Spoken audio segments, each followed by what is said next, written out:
ఈ మ్యాచ్లో కోహ్లీ 38 బంతుల్లో 5 ఫోర్లు, 1 సిక్సర్తో 50 పరుగులు చేసి రాణించారు. కానీ హాఫ్ సెంచరీ చేసిన విరాట్ స్లో ఇన్నింగ్స్పై విమర్శలు ఉన్నాయి. మరోవైపు రోహిత్ శర్మ 13 బంతుల్లో 19 పరుగులు చేసి రిటైర్డ్ హాట్గా వెనుదిరిగాడు. విచారకరం ఏంటంటే వీరిద్దరికీ ఇంజురీస్ అయ్యాయి. కోహ్లీ జ్వరంతో బాధపడుతూనే మ్యాచ్ ఆడినట్టు సమాచారం. దీనికి తోడు చీలమండ గాయం కోహ్లీని ఇబ్బంది పెట్టినట్టు రిపోర్టర్స్ చెప్తున్నారు. ఇక రోహిత్ శర్మను హామ్స్ట్రింగ్ ఇంజురీ కారణంగా బ్యాటింగ్ ఆడలేక వెళ్లిపోయారు.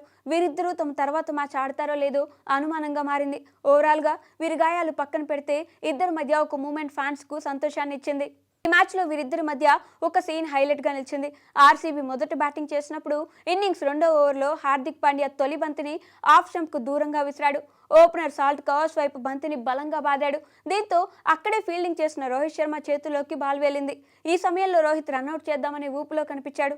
అయితే నాన్ స్ట్రైకింగ్ ఎండ్లో కోహ్లీ ఉండడం విశేషం.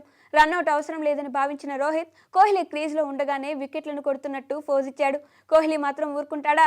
దమ్ముంటే నన్ను రన్అట్ చేయి అన్నట్టు క్రీజ్ దాటి ఛాలెంజ్ విసిరారు. క్రీజ్లో బ్యాట్ పెట్టకుండానే క్రీజ్ బయట 2 అడుగులు దూరంగా ఉంటూనే రన్అట్ చేయి అని నవ్వుతూ సైగ చేశారు. సరదాగా సాగిన ఈ సీన్ సోషల్ మీడియాలో తెగ వైరల్గా మారుతుంది. రోహిత్ కోహ్లీ ఫ్యాన్స్ ఈ వీడియో చూస్తూ పండగ చేసుకుంటున్నారు.